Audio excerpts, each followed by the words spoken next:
이제 어떤 말씀으로 우리에게 은혜를 주실까? 사람들에게 있어서 어떤 게 있냐면 각 개인들이 가지고 있는 성격이 있어요. 성격과 거기에 따르는 성질 등이 있습니다. 사람의 성격이라고 하는 것을 어떤 사물의 비유를 해가지고 설명을 해드려 본다면 그 사물이 가지고 있는 그 자체의 느낌을 말할 수 있는 것이 성격입니다. 성격. 예를 들어보면은 장미꽃이 있어요. 장미꽃. 장미꽃을 볼 때 꽃은 예뻐도 그 가지에는 뭐가 있어요? 가시가 있다는 것을 눈으로 보면서 느끼죠. 이것이 장미가 가지고 있는 성격이에요. 성격. 자, 이것을 성격이라고 한다면 성질이라는 것은 장미의 겉모습이 아니라 장미꽃 안에서 나는 냄새나 또 소금이나 설탕의 모습보다 소금이 가지고 있는 맛, 설탕이 가지고 있는 맛을 성질이라고 합니다. 그러니까 사람으로 얘기를 하면은 사람의 모습이 거기서 거기인 것 같아도 사람들이 그 마음에 담고 있는 성질이 다 달라요. 그 모습들도 다 다르지만 그 사람을 딱 보면서 저 사람은 어떨 것 같아 하는 느낌이 오잖아요. 그것이 성격, 그 사람이 가지고 있는 그 자체의 성격, 그리고 그 사람 안에서 나타나는 어떤 표현들이 성질이라고 얘기를 할 수 있어요. 그러니까 사람을 보면서 어떤 사람은 말하는데 너무너무 달콤하게 얘기를 하네. 너무 맛있게 얘기를 하네. 또 어떤 사람은 저 사람은 왜 이렇게 차가워? 꼭 무슨 얼음 같아. 막 이런 느낌을 주는 사람이 있어요. 또 어떤 이는 또 막 툭툭 쏘면서 가시같이 날카롭게 막 그렇게 행하는 사람. 그러니까 이 맛도 저 맛도 없는 사람. 이런 등등. 그러니까는 그것이 어디에 내포되어 있는 것이 발산되는 거죠? 마음에 내포되어 있는 것이 발산되는 이런 것들을 성질이라고 합니다. 그러니까 사람에게 있어서 겉으로 보여지는 것이 그 사람의 격이라고 한다면 성질은 그 사람 안에 담겨져 있는 것으로 성격과 성질을 나누어 볼 수가 있는데요. 사람마다 다 같을 수는 없어요. 그렇지만 희한하게도 연결이 잘 되는 성격과 성질의 사람들끼리 끼리 하나가 되는 것을 보면서 정말 놀랍기도 하고 신기하기도 하다라는 생각을 해볼 때가 있는데, 그런데 그러한 원리들을 들여다보면은 모습은 다르지만 마음에 담고 있는 생각과 어떤 그런 계획의 코드가 맞기 때문에 서로 통한다 할 수 있다는 것을 우리가 알 수 있습니다. 그리고 요즘 돌아가는 세상을 보면 삶에 주어진 환경 안에서 인간들이 지켜 행하여 가야 할 규범들이 완전히 어그러진 것 같은 세상으로 윤리와 도덕이 있어요, 없어요? 자꾸 없어져요. 온데간데 없어지고, 그리고 격차가 자꾸 심하게 나는 사회생활 속에서 사람들이 어떻게 삽니까? 아둥바둥 하고 있는 것을 볼 때 세상이 어떻게 되려고 이러는가 염려하면서 기도를 하게 되는데요. 제가 이번에 아둥바둥에 대해서 어떤 이런 것을 말하면서 우리가 알고 있는 아둥바둥은 틀린 말이다. 그래서 이제 또 우리가 아둥바둥으로 알고 있는 것을 이렇게 또 선물로 제가 알게 할 텐데, 우리가 알고 있는 아둥바둥은 잘못된 것이다. 잘못된 것으로 아등바등이 원래의 것인데, 이 의미는 우리가 알고 있지 않습니까? 무엇인가 이루어보겠다라고 아주 힘쓰고 애쓰는 모습을 말하는 것이 아등바등입니다. 우리 삶의 현장에서의 모습을 보면은 이루기 위하여서 아등바등, 가정을 지키기 위하여서 아등바등, 공부시키기 위해서, 공부 잘하기 위해서 아등바등, 자식들이 자라면 부모들은 결혼을 시키기 위해서, 그렇게 살아가다가 살만하니까 어떻게 되더라? 어떻게 되나? 죽더라 가더라. 그것이 인생사이고 세상사라고 말들을 하고 있습니다. 그러나 우리는 이러한 사람들과 함께 세상에 어우러져 살아가고 있지만 그들과 정말 다른 모습의 삶이 되어야 되는 것이 뭐냐 하면 우리는 하나님의 자녀들이며 신랑 되신 예수 그리스도의 신부들로서의 삶으로 하나님께서는 우리들에게 세상을 이겨서 승리해 갈 수 있는 방법을 무엇으로 알려주고 계셔요? 말씀으로 알려주시는다는 것과 그리고 거짓으로 세상을 지배함으로 서서히 죽음의 늪으로 이끌어가는 마귀의 괴계를 능히 물리치는 하나님의 자녀들로 살아가기를 바라시면서 우리의 생명이 태어나기 전부터 시편의 말씀에 보면은 모태에서부터 그 조성될 때에 이미 악이 들어온다 했어요. 사람의 몸에. 그러니까 응애하고 태어난 애들은 뭐 죄도 안 짓고 뭐 너무 깨끗하고 이런 얘기를 많이 하지 않습니까? 아니에요. 모태에서부터 모태 조성이 될 때부터 그 부모의 악을 갖고 태어나요. 그러니까 우리의 생명이 태어나기 전부터 모태에서 조성되어진 사람의 성격과 성질을 우리는 예수 안에서 무엇으로 바뀌어지느냐? 말씀과 성령의 충만한 은혜 안에서 바뀌어집니다. 성령의 충만함으로 벗어버리라고, 악들을 벗어버리라고, 안에 있는 악들을 내어버리라고. 그래 변화를 입고 말씀의 인도를 따라서 겸손히 순종함으로 승리의 삶을 살아가기를 많은 시간들 속에서 풀어왔어요. 주님의 부탁이 무엇인가? 아버지 하나님의 부탁이 무엇인가? 그런데 개중에 많은 사람들은 여전히 성경에 기록된 예언의 말씀을 믿지 못해요. 믿지 못하고 세상의 방법과 살아오던 모든 습관에 의한 것에 더 무게를 두고 행하는 가운데 아등바등하면서 살아갈 때 스스로 스트레스를 받고 신경성에 걸리고 자신의 건강과 생명을 스스로 죽여가고 있다는 사실을 알아야 되는데 그런 것까지도 말씀으로 너무나 세밀하게 들려주고 알려주고 계시지만 순간순간 들을 수 있는 귀를 닫아버린 사람들로 뭐에만 신경을 쓰느냐? 복 주는 것에만 귀를 열고 있는 사람들이 있어요. 복 주는 것, 응답하시는 것에만, 이루어 주신다라고 하시는 것에만 귀를 열어놓고 있으니까 사람도 어느 때는 바라볼 때 너무너무 답답해. 어제도 어떤 목사님과 대화를 하면서 아이고 목사님 앞으로 많이 배워야 되겠다 얘기를 하면서 전화통화를 오래 했는데 사람이 바라볼 때도 답답한데 아버지 하나님은 오죽하시겠나 하는 생각을 해볼 때가 있어요. 우리는 본문을 통하여서 알게 하시고 깨닫게 하시는 말씀 안에서 우리의 겉과 속이 온전히 변화를 입고 하나님께서 기뻐하시고 역사하시고 이루어 가실 그 모든 능력 앞에 완전히 굽부러지는 내 마음을 내려놓는 그런 복된 시간이 되어지기를 예수 그리스도 이름으로 부탁을 드립니다. 아멘. 하나님은 따로 예언 안 하셔요. 우리에게 한 주간 한 주간 주시는 이 말씀들이 예언의 말씀이에요. 우리에게 주시는 예언의 말씀. 너희가 이렇게만 하면 이렇게 될 거야 하시는 말씀이에요. 우리 본문을 다시 한 번 더 합독을 하고 이 말씀에 대한 내용을 한번 들어봅니다. 시작.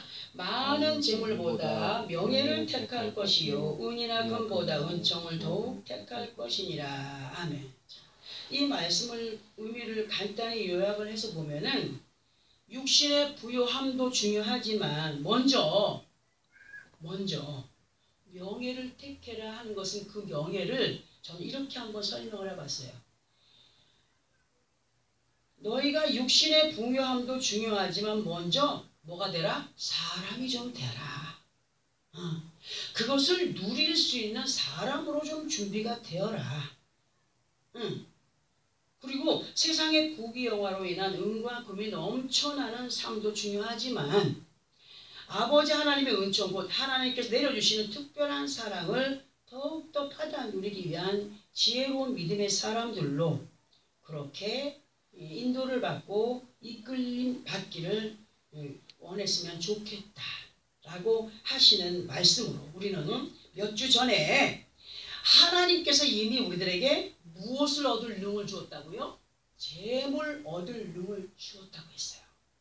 재물 얻을 능을 주셨다고 하셨고, 그러나 서두르지 않는 자들로 인내의 시간을 갖고 급히 막 먼저 앞서서 가지 않는 가운데 순종으로의 발걸음을 옮겨가기를 부탁하시면서 너무너무 성급히 서두르다 보면은 오히려 들짐승들의 먹잇감이 된다라고 하시는 말씀을 들었습니다.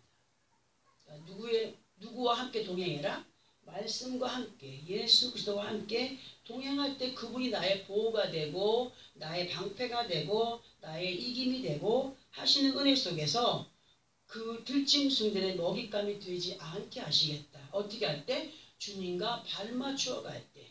그런데 언제 먹잇감이 되느냐? 주인의 손에서 멀어졌을 때 보호를 받지 못해요. 주인의 손에서 멀어졌을 때 보호받지 못해요. 그러니까 항상 내가 먼저 달려가거나 아니면은 그 발걸음을 잘 따라가지 못해서 뒤처지거나 할 때에 분명히 사악한 영들은 먹잇감으로 목표를 정합니다. 그러니까 동물의 왕국 같은 거 볼 때 무리 안에서 떨어진 연약한 이런 것들을 야생의 짐승들이 아주 나쁜 짐승들이 자기의 먹잇감으로 삼지 않습니까? 우리도 마찬가지로 주님의 어떤 그 보호 속에서 멀어지면은 항상 악한 것들의 먹잇감이 될 수밖에 없다라고 말씀하시면서 야 서두르지 마 할 때는 어떻게 해야 돼? 네 알겠습니다. 따라가. 삶을 인내 속에서. 그것이 곧 셀라의 삶이라고 말씀을 드렸죠. 하나님께서는 사람의 심리를 모른다고요? 너무너무 잘 알고 계세요. 사람의 심리를. 나보다 나를 더 잘 알고 계신데 그렇게 우리의 심리를 잘 알고 계시는 분으로 어떤 계산 속에 그 머리와 마음을 굴리고 있는 것까지도 알고 계시는 하나님. 그러니까 아버지 하나님 앞에 부끄럽지 않은 믿음의 삶으로 인도를 받기 위해서는 어떻게 된다? 나를 비워야 된다. 악기들이 기타 같은 거나 악기들이 아주 견고하게 속이 꽉 다 비워져 있고 그렇게 할 때에 소리가 더 영롱하고 맑은 것처럼 우리의 마음도 비워져야 영적인 악기가 되는 거예요. 그래 기도할 때에도 하나님의 마음을 움직이는, 찬양할 때도 하나님의 마음이 움직여지는, 그리고 정말 무엇을 하든지 정말 감사하면서 그렇게 기뻐할 때도 하나님의 마음이 움직여지는 좋은 악기가 사람의 마음을 아주 감동시키지 않습니까? 좋은 소리 마찬가지로. 그러니까 우리도 그런 믿음의 삶을, 하나님의 마음을 감동시킬 수 있는 사람들로서의 삶을 살아가기 위해서는 나를 비워가는 것이 우선이다. 그리고 사람에게 있어서 정말 버려야 될 것이 뭐냐면 우리 대리만족에 대해서 잘 알고 계시죠. 대리만족. 대리만족이라고 하는 것인데 대리만족이라고 하는 것의 의미를 어디에 두느냐에 따라서 악한 영의 괴계에 빠지기도 하고 예수 그리스도 안에서 참 기쁨과 만족을 누릴 수도 있다는 거예요. 항상 우리에게 양면성이 있습니다. 세상 사람들에게 있어서 대리만족은 거의가 다 말하기조차도 여기서 표현하기조차 힘든 쪽으로 치우쳐버려요. 그러니까 내가 못하니까 다른 예를 들어서 내가 못한 것을 자식들이 할 때 대리만족을 느끼고 또 내가 또 어떻게 할 때 어떤 것들로 인해서 대리만족을 느끼고 그러면서 가는데 예수 그리스도 안에서의 대리만족의 의미는 나는 고생하면서 믿음을 지키기 위해서 노력하지만 힘들고 어렵지만 우리는 어떤 것을 바라봐야 되느냐. 내 때에 만약에 복이 이루어지지 아니하여도 우리가 부모가 돼서 누구를 사랑하죠? 자식을 사랑하잖아요. 그 자식 자식들이 그 복을 받아 누리는 것을 보면 기뻐요, 안 기뻐요? 기쁘죠. 그것을 바라보는. 그렇게 우리는 정말 먼 것들을 바라보면서 하나님이 주실 그 은혜와 사랑을 미리 가불해서 감사할 수 있는 그런 믿음의 삶이 되어야 된다는 거죠. 그런데 너무너무 희한하게도 그렇게 기도하면서 시간이 지나와서 보니까 정말 그것들이 다 이루어져 가는 것을 눈으로 보게 되고 체험하게 되고, 우리 하나님은 정말 내 기도를 외면하지 않았구나, 내 믿음을 외면하지 않았구나 하는 것에 더 감사와 그 영광을 올려드릴 수 있도록 그래 마음이 막 그렇게 움직여지더라고요. 이러한 의미의 대리만족으로 간다면 자신도 기뻐요. 자신도 기쁘고 그 모습을 바라보시는 아버지 하나님의 마음은 얼마나 기쁘시겠습니까? 응? 우리를 위하여서 쉼없이 중보로 기도하시는 주님의 마음은 또 더 얼마나 기쁘시겠느냐. 근데 이러한 모든 것들의 이루어짐이 잠언서 21장 31절에 보니까 이런 말씀으로 기록이 되어 있더라고요. 우리 한번 잠언서 21장 31절을 함께 합독을 해봅니다. 시작. 싸울 날을 위하여 마병을 예비하거니와 이김은 여호와께 있느니라. 아멘. 우리가 아무리 힘쓰고 노력하고 계획을 세우고 많은 것들을 준비했다 할지라도 그 이김은 누구께 있다고요? 여호와께 있다. 그러니까 우리 대신 이김으로 승리케 하실 아버지 앞에 어떻게 해야 돼요? 믿음을 지켜가야 된다. 믿음을 지켜 그분을 신뢰하며 따라가는 사람들이 되기를 원한다. 사람이 아무리 완벽하게 무엇인가를 이루기 위해 준비하고 행한다 할지라도 그것이 이루어지고 이루어지지 않는다는 것은 누구의 손에 있다는 거예요? 하나님의 손에 있다라고 말씀을 하시면서, 그러므로 행함에 있어서의 우리 각자들의 마음가짐과 행동이 누구 앞에 인정이 되어야 됩니까? 하나님 앞에 인정이 돼. 하나님께. 이 시간 우리에게 허락하신 말씀을 다시 보면서 우리가 깊은 의미를 깨닫는 시간을 가져보겠는데요. 우리 예전에 이런 얘기 많이 들었어요. 자린고비. 지금도 한 번씩 자린고비에 대한 어떤 영상을 보면서 옛날 생각을 하는데, 자린고비 또 수전노 하는 말도 들어왔잖아요. 자린고비에 대해서는 천정에 매달린 그 아주 그냥 소금에 찌든 굴비를 밥 한 술 먹고 한 번 쳐다보고 밥 한 술 먹고 한 번 쳐다보고, 근데 그것을 오래 쳐다보면 아버지가 어떻게 했어요? 머리를 톡 때리면서 그만 쳐다봐, 짜다. 아들을 다그쳤어요. 이러한 자린고비의 내용은 그만큼 가정에서 소비되는 것을 아껴서 모아가는, 재산을 이제 모아간다는 의미랄까요? 그렇게. 그러니까 자린고비의 원래 의미는 뭐냐면 어떻게 하면 부자가 됩니까? 하니까 어떤 사람이 높은 사람으로 데려갔대요. 그래가지고 완전히 이렇게 바위 절벽 가에 나무가 하나 쑥 나와 있는데 그거를 두 손으로 잡고 서라 그래요. 그러니까 이 사람 도대체 나 떨어지면 어떡하지? 했는데도 부자가 되는 걸 알려준다고 하니까 그걸 두 손으로 잡았어요. 잡고 있다가 그 사람이 한 손을 놓으라고 했어요. 한 손을 놓으라고 하니까 그러면 나 이거 떨어지면 어떡하냐. 바로 그것이 부자가 되는 비법이다. 왜? 그 생명을 지키기 위해서는 나뭇가지를 꼭 붙잡아야 되는 거 아니에요. 붙잡아야 안 떨어지고 안 죽어요.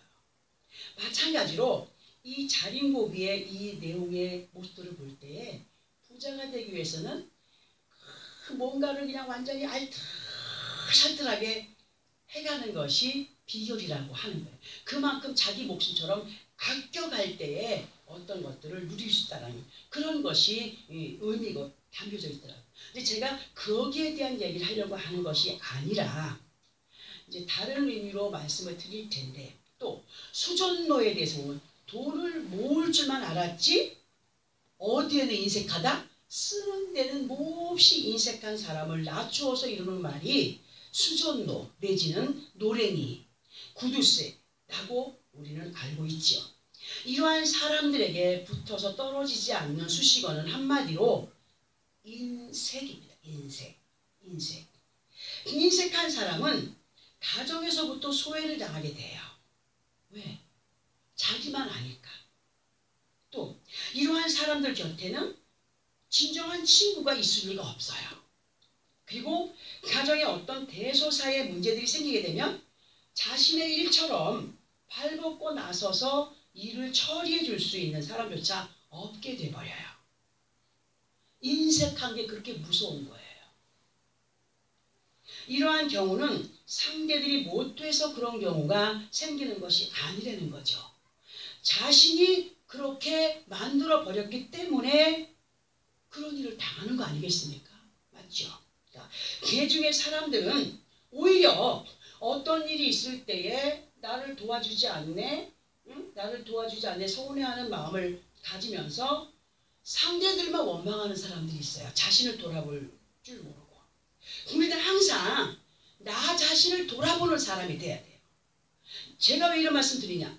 하나님 앞에 기도하고 아버지 앞에 행하는데 왜 나에게 응답이 안 올까? 왜 나에게 하나님께서 약속하신 것들이 안 올까? 뭐 했다는 거예요? 하나님께 인색한 어떤 면이 있었기 때문에 그렇다는 거예요. 이것을 설명드리기 위해서 제가 이렇게 이런 모양으로 비유해서 말씀을 드렸습니다. 우리는 반드시 믿음의 사람들로 먼저는 누구에게 인정이 돼야 되나? 하나님께 인정이 되는 믿음의 사람들이 되어야 되고, 그리고 곁에 사람들에게도 인정을 받는 사람으로, 야, 저 사람은 정말 예수 믿는 사람이야. 야, 저 사람은 정말 복 받은 사람이야. 그렇게 인정을 받는 사람이 돼야 돼요. 그러나 사람들의 습성은 조금 전까지 인정을 했다 할지라도 그 인정하던 사람에게 무슨 일이 생기거나 이 사람이 많이 가지고 있던 것이 없어지거나 하게 되면 어떻게 돼요? 언제 그랬냐는 식으로 나 몰라라 떠나가는 사람들이 얼마나 많이 있습니까? 응? 그러나 하나님께서는요, 하나님께 인정을 받는 그 사람의 모든 범사, 이 사람이 잘 살고 있든지 못 살고 있든지 이 사람이 어떻게 하든지 간에 하나님은 그 옆에서 지켜주시며 보호하시며 인도하시는 변함없는 그 사랑을 가지고 그렇게 지켜주시는 분이신 것을 성경의 말씀에 기록을 해놓으시고, 너희는 확실하게 믿어라. 네 친구는 너를 배반하고 떠나갈지라도 나는 절대로 떠나가지 않아. 그러니까 어떻게 하라는 거예요? 너의 그 믿음이 변치 않기를, 더 돈독히 되기를 바라는 마음과 열심을 내어서 행하는 자들이 되라고 우리에게 부탁을 하셔요. 근데 보세요. 예수 그리스도 안에 있거나 예수를 모르는 사람들의 대부분이 많은 재물 때문에 뭐가 됩니까? 원수가 돼요. 원수가 되기도 하고 다툼 속에 외톨이가 되는 사람들이 요즘에 너무너무 많아요. 옛날같이 뭐 그냥 아버지가 돌아가시면 재산 이렇게 물려주고 하는 것에 순종하는 사람들이 그렇게 많지 않아요. 그냥 그것을 어거지로 뺏기 위해서 아버지까지 죽이고 부모까지 죽이고 형제까지 죽이고 하는 시대가 되지 않았습니까? 요즘에는 멀리에서 보기보다 집안에서 너무나도 쉽게 자주 일어나고 있는 일들, 부모가 일고 오는 재산 때문에 형제가 자매가 원수가 되고 법정 싸움을 하면서 다시는 안 볼 듯이 하는 것을 보게 됩니다. 왜 그렇습니까? 사람이 살아가기에 너무나 편한 세상이 되어가고 있지만 그저 놀고 일하고 천금을 바라보는 그러한 욕심들이 마음에 있기 때문에 일하기는 싫어하고 움직이기 싫어하고 다시는 안 볼 듯이 그렇게 행하는 것. 진정한 예수 그리스도인들은 정말 하나님을 두려워하기 때문에 마음이 재물에 치우침보다 하나님께 더 마음을 두고 주신 재물에 대한 감사와 더욱더 하나님의 은총을 기대하면서 겸손히 행하는 모습의 삶이 되어야 된다라고 말씀을 하시면서 이러한 믿음의 소유자들이 되기를 부탁하고 계시는 말씀. 뭐냐? 우리가 재물을 모을 수 있는 것도 열심히 내가 노력했지만 누구께서 주신 거예요? 하나님께서. 그것만 기억하면 오래 누릴 수 있어요. 근데 이것을 기억하지 못하고 자기 것으로 여기면서 행하기 때문에 이것이 오래가지 못한다는 것을 우리에게 알려주십니다. 자, 우리는 이러한 내용의 말씀을 창세기 32장 10절과 연결을 시켜서 보면 이해하기가 더욱더 쉬워질 텐데요. 우리 창세기 32장 10절을 함께 합독을 해 보겠습니다. 구약성경 49페이지 정도에 있습니다. 왜 또 이 말씀과 연결이 되는가 설명을 들어봐야 되는데, 찾았으면 함께 합독을 해봅니다. 시작. 나는 주께서 주의 종에게 베푸신 모든 은총과 모든 진실하심을 조금도 감당할 수 없사오나 내가 내 지팡이만 가지고 요단을 건넜더니 지금은 2때나 이루었나이다. 아멘. 이 말씀의 내용은 야곱이 에서라는 형이 있었어요. 쌍둥이로 태어났어요. 그 형을 속여서 장자의 명분을 팥죽 한 그릇에 사고, 그 배고픈 형을 속여서, 그 나중에는 정말 그 아버지를 속여서 형 에서가 받을 장자의 복을 가로챈 일로 목숨의 위태로움을 정말 피하기 위해서 어머니의 도움을 받아 삼촌 라반의 집으로 도망을 가다시피 하여서 가서 오랜 머슴살이와 같은 삶으로 그곳에서 이제 결혼도 하고 재산도 모아서 고향으로 돌아오면서 형 에서가 야곱이 온다는 소리를 듣고 군대를 이끌고 야곱에게로 온다 하는 소식을 듣게 된 야곱이 아버지 하나님 앞에 엎드려 기도하던 내용으로 이 시간 우리는 이 말씀을 본문과 연결해서 우리가 지금 합독한 이 말씀을 본문과 연결해서 볼 때 32장 10절에서의 말씀을 이렇게 들어봅니다. 아버지 하나님이여, 하나님께서 이 종에게 베푸신 은혜와 사랑을 어찌 감당할 수 있겠습니까? 내가 삼촌 집으로 도망하여 갈 때는 정말 급하게 도망가느라고 가진 것 없이 지팡이 하나에 몸을 의지해서 요단을 건넜었습니다. 이제 이 종이 이 많은 재산을 일구어서 건넜던 요단을 다시 건너 돌아오게 되었는데, 정말 내가 이렇게 많은 재물을 모아서 돌아오게 된 것은 누구의 은혜라고요? 하나님의 은혜라는 거죠.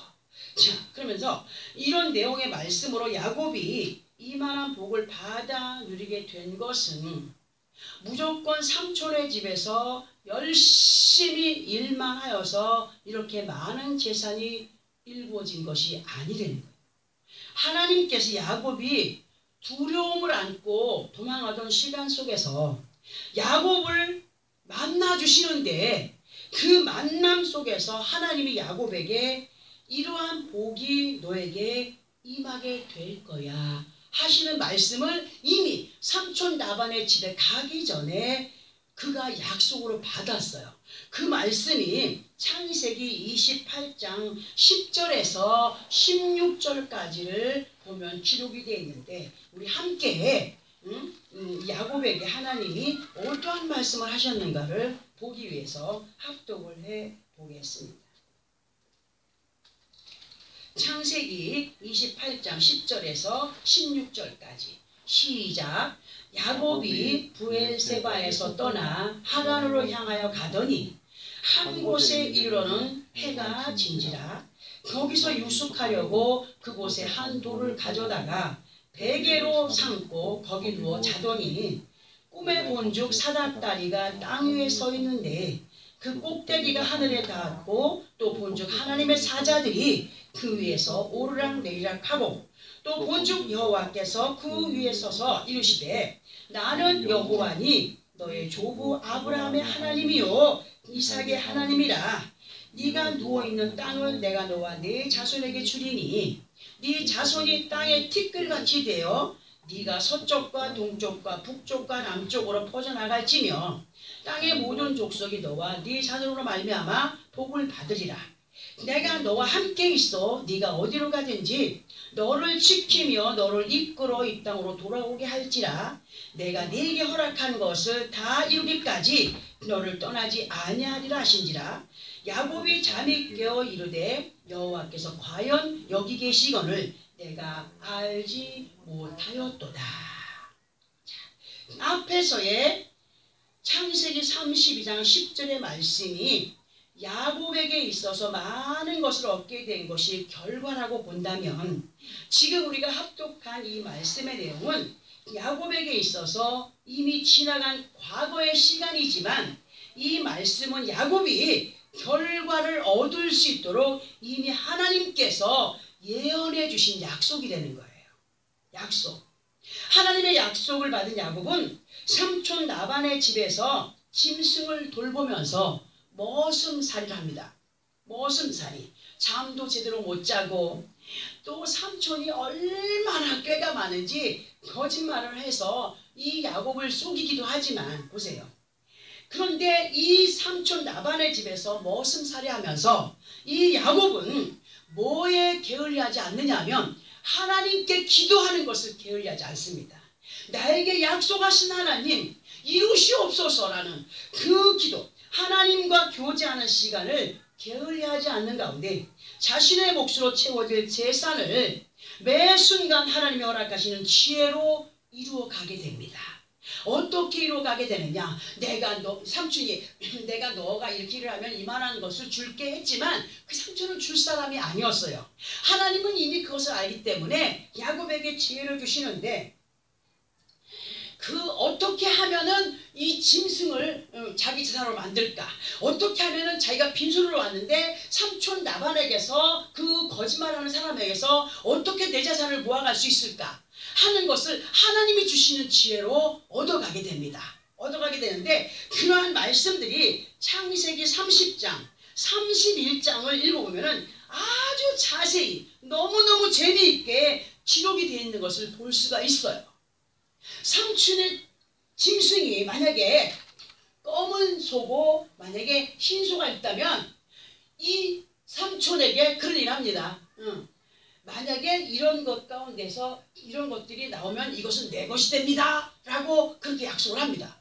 자, 그러니까 삼촌이 생각할 때 여기서 그런 것들이 나올 일들이 없다. 그래, 네 마음대로 한번 해봐. 웃기고 있네 속으로는 그랬을 거예요.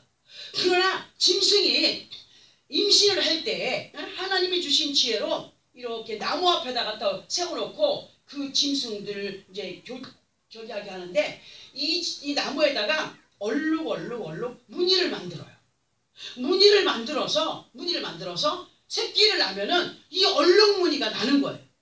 그럼 누구의 것이 되는 거예요? 야곱의 것이 되는 거예요. 자동적으로. 누가 주신 지혜예요? 하나님이 주신 지혜로. 그렇게. 그러니까 우리는 하나님이 주신 지혜 안에 살아야 내 것으로 누릴 수 있다는 거예요. 상대가 거짓말을 잘하고 사기꾼이라 할지라도 하나님이 주신 것은 확실하게 내 손에 온다는 사실을 우리는 믿어야 됩니다. 왜 이러한 말씀들을 본문과 연결을 해보느냐 하면 야곱이 창세기 28장 16절에서 여호와께서 과연 여기 계시거늘 내가 알지 못하였도다 라고 기록된 말씀을 볼 때에 하나님은 항상 우리 곁에 우리와 함께 계셔요. 예수 믿는 그날부터 우리와 함께 하고 계셔요. 하나님은 항상 우리 곁에서 우리와 함께 계시는데 야곱처럼 믿음 안에 있어서도 고난을 받기 전에는 하나님이 자기에게 가까이 하고 있음을 깨닫지 못하는 가운데 믿음 생활을 하는 사람들이 너무 많다는 거예요. 우리들 가운데는 절대로 이런 사람이 없기를 바랍니다. 하나님은 지금 우리와 함께하고 계심을 믿으시면 아멘. 아멘. 절대로 때늦은 후회를 하면 안 돼요.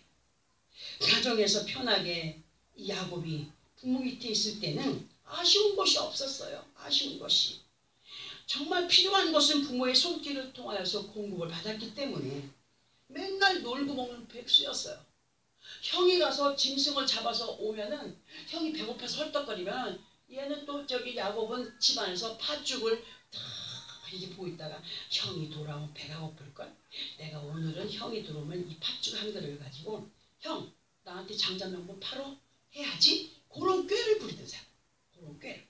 근데 진짜 배고파서 헐떡거리고 들어올 때 우리가 배가 고프면 막 그냥 완전히 뭐 무엇을라도 맛있게 먹을 수 있지 않습니까? 그것을 이용해서 형 나한테 내가 이 팥죽 한 그릇 줄 테니까 장자의 명분 나한테 팔어 해가지고 장자의 명분을 그렇게 어거지로 빼앗고 또 장자가 받을 축복을 아버지를 속여가지고 막 형 에서가 털이 많은 사람이 있어. 그 짐승을 잡아가 털을 막 무장을 해가지고 아버지가 눈이 어두우니까 못 보잖아.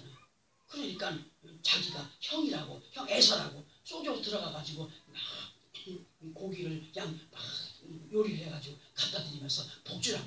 그러니까 아버지는 애선 줄 알고 그냥 머리에 손을 얹고 축복을 있는 대로 다 해주고. 그러고 나서 형이 들어와가지고 아버지의 애손이다니까. 아니 나 애손을 이미 와가지고 복 다 받고 갔는데 그거 어떡하겠어요. 그러니까 막 아버지 속인 죄 형 죽인 속인 죄 그 도망가다 이런 하나님을 만나는 역사가 나타나는 겁니다. 응? 이렇게 부모 밑에 있을 때는 필요한 것이 다 부모의 손길을 통하여서 공급받고 있었기 때문에 하나님 앞에 굳이 시간을 내어서 엎드릴 이유를 모르고 살았던 그런 사람이에요. 그러나 생명의 위협을 안고 살아가기 위해서 달려가던 깊은 산 중에서 더군다나 캄캄한 밤중에 하나님께서 야곱을 만나주신 거예요. 얼마나 두려웠겠습니까? 그 깊은 산 중에 짐승도 나오고 하는데 베개도 없어 돌 하나를 베고선 그 두려움에 떨면서 잠자고 있을 때 하나님이 야곱에게 오셨어요.